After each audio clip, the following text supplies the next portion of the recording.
तो जय श्री राम साथियों, राम नाम की महिमा इस कलयुग में बड़ी अनंत है और राम नाम की महिमा के बारे में अपन थोड़ा सा जानेंगे। जय श्री राम महाराज। जैसे ओम राम रामिति रामिति रमे रामे मनोरमे सहस्त्र नाम तात्पर्य राम नाम बरान। राम नाम की महिमा को वर्णन बता रहे हैं कि राम नाम का कितना बड़ा महत्व है। राम नाम का इतना बड़ा महत्व है कि संसार में कोई भी ऐसा नहीं जो राम नाम की महिमा का माने अपार है, अमित है। तो राम नाम की महिमा सुना रहे हैं हम आप। एक राजा थे, बताएं आप। उन राजा के कोई संतान नहीं थी, तो भगवान की कृपा से उनने राम मंत्र का जाप किया। तब भगवान ने उनके ऊपर इतनी बड़ी कृपा की कि उनके संतान उत्पन्न हुई। लेकिन संतान का योग नहीं था उनके हाथ में, फिर भी राम नाम की महिमा से उनके संतान हुई। लेकिन संतान होने के बाद में वो संतान इतनी विचित्र स्वभाव की थी कि कहीं भी भजन पूजन आराधना होना हो, राम मंत्र का जाप, कोई भी कार्य होना हो, भगवान सत्यनारायण की कथा, धार्मिक कोई कृत्य होना हो, तो उनका बालक जो है महल के अंदर जाकर एक कोठी के अंदर कोठी के अंदर कोठी अंदर जाकर के ताले बंद करके और लेट जाता था। कभी भी इस प्रकार की प्रवृत्ति थी कि ना तो वह धार्मिक कृत्य करता था और ना धार्मिक कृत्य के विषय में कोई चर्चा सुनता था। बता, अगर किसी ने राम नाम तो तत्काल माने अंगुली लगा लेता था कानों में कि जे हमें सुनाए नहीं कछु, भगवान को नाम नहीं सुनाए। बता तुम्हें तो अब राजा धार्मिक प्रवृत्ति की हते थे। तो जब संतान विपरीत निकली तो एक दिन अपने गुरुजी का, छोटी सी अवस्था थी, बड़ी अवस्था नहीं थी, माने 7-8 साल की उम्र थी, तो उनने कहा कि गुरुजी का बुलाओ।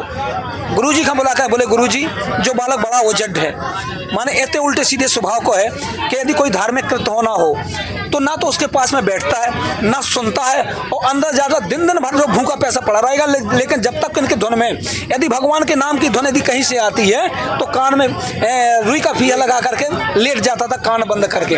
तो अब गुरुजी आए, बोले ठीक है हम इसको सुधार देंगे। गुरुजी अपने आश्रम ले गए। 1 साल नहीं, गुरुजी ने 5 साल तक अपने माने आश्रम में रखा। बालक की उम्र 12-13 वर्ष की हो गई।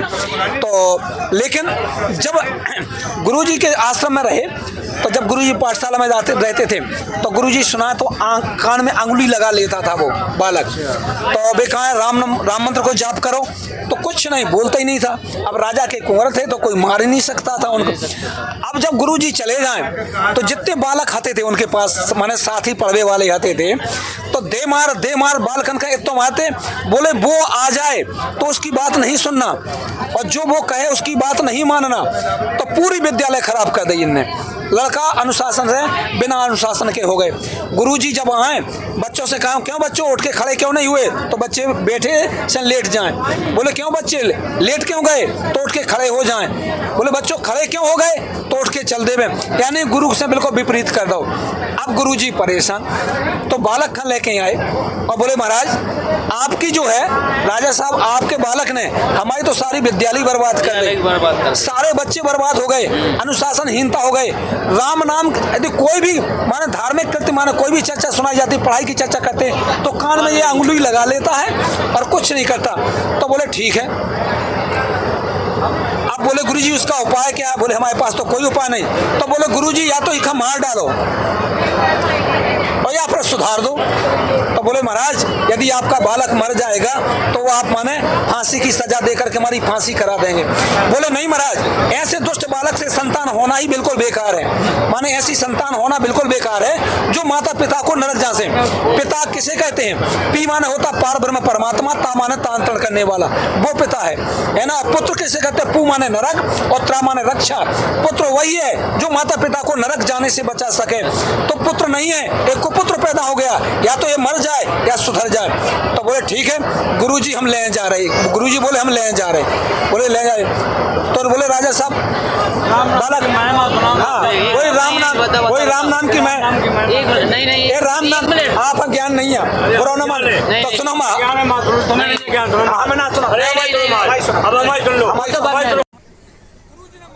बेटा राम नाम कहो। बोले बेटा राम कहो। तो एक बार धोखे से कहे आए उसको, हम हम बता रहे, वही बता रहे हम जी। तो उन्हें धोखे से क्या बोलो, गुरुजी मार चाहे डालो लेकिन राम ना कहो। बोले बस बेटा वो आया राम निकल गया। जय हो। तो अब जब इनका अंतिम समय आया, बोले गुरुजी ने कहा था कि अब आपको यमराजों की ताकत, माने यम के दूतों की ताकत नहीं है जो आपको यमदूत ले जाएं, आप भगवान की गोद के हकदार बनेंगे।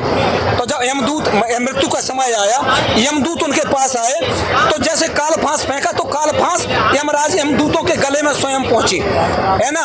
उनने कहा, एक स्लेट पे लिख दी थी उनने कि जो राम नाम की महिमा बता दे, सुनो, जो राम नाम की महिमा बता दे वही वो ले जाने का हकदार है। तो जब यमदूत पहुंचे यमराज के पास में, बोले महाराज उल्टी फांसी हमारे गले में आओ। बोले क्यों? बोले गुरुजी के मारबे पे मात्र एक बार इसने राम नाम कहा है और इतना बड़ा महत्व राम नाम का कि उल्टी फांसी हमारे गले में आ। बोले हम जा रहे। यमराज स्वयं कालदंड लेके गए, तो कालदंड का वरदान है कि बच नहीं सकत, लेकिन जब कालदंड भी उठाओ तो कालदंड यमराज का खुद प्रेरणा देने लगो। तो यमराज भगे शंकर जी के पास में, है ना। शंकर जी से कहा, वो ब्रह्मा जी के पास में, बोले आपने ऐसी सृष्टि की रचना की कि इसने गुरु जी के मारबे पे एक बार कहा कि मार चाहे डालो लेकिन राम ना के हो, और बेकार राम नाम को महत्व बता दो तो ले जाओ। तो बोले भाई राम नाम को महत्व तो हम नहीं बता सके, कितनी बड़ी महिमा है राम नाम की। तो बोले को बताए? बोले शंकर जी बताएं। तो फिर चले शंकर जी कान, बोले तो हम ऐसे नहीं जा रहे। बोले कैसे? बोले पालकी मगाऊ पे बैठ के जाए हम। तो आगे लगे ब्रह्मा जी, पछाने लगे शंकर जी, और बोले वो ब्रह्मा जी यमराज जी तो लेके चले कहाँ? शंकर भगवान कान। शंकर भगवान कान एक सत्संग करो, लेकिन सत्संग के बाद में उन्होंने पूछा कैसे अब आई भाई? बोले राम इस दुष्ट ने जिंदगी भर को कर्म करे और गुरु जी के मारबे पे सिर्फ एक बार कहा कि राम नाम का महत्व बता दो कि राम नाम का महत्व है क्या। तो बोले महाराज हम शारद ने भी वर्णन नहीं कर पाओ और हमने आज तक राम नाम की महिमा को वर्णन कर नहीं पाओ कि राम नाम की महिमा कितनी बड़ी है, बताएं तुम्हें। तो बोले को बताए? बोले भगवान विष्णु स्वयं बताएं। तो बोले चलो। तो फिर विष्णु, हाँ, तो शंकर जी और ब्रह्मा जी लगे पालकी में, फिर लेके भगवान विष्णु कान। भगवान विष्णु देखो तो आके हंस गए। बोले कहो शंकर जी कैसे आए? बोले वाह, अब एक एक आदमी प्राणी ले आके ब्रह्मलोक आने, ब्रह्म से शिवलोक आने, शिवलोक से विष्णु लोक आने आए, तो हम तो यही में लगे रहे। बोले महाराज हमने अपनी माने सृष्टि रचना बंद कर रहे। बोले हम कब माने संहार करता हम नहीं हो रहे। बोले फिर क्या करने? बोले इन दुष्ट ने जिंदगी भर को कर्म करे और गुरु जी के मारबे पे सिर्फ इतना कहा कि राम नाम का महत्व बता दो कि राम नाम की महिमा क्या है ना। तो जब राम नाम की महिमा को बताए तो बोले राम नाम की इसको महत्व बताओ क्या है? बोले हम बताएं। बोले हाँ। तो बोले पकड़ो ही खां। तो दोनों ने, बोले ब्रह्मा जी से कहा पकड़ो, शंकर जी से कहा पकड़ो, दो जने पकड़। बोले बैठा हमारी गोद में बैठा दो। तो दो जने उठा के भगवान विष्णु के गोद में बैठा दे। अब पूछा कि राम नाम का महत्व क्या है? बोले बताओ महाराज जी को महत्व क्या है? बोले इसका महत्व यही महत्व है कि जो एक राम धोखे से भी राम नाम बोल देता है वो मेरी सीधी गोद का हकदार होता है। आप कह रहे थे हम बता रहे, अब आप बता दो जो कछु बताने हो, हमें स्वीकार है।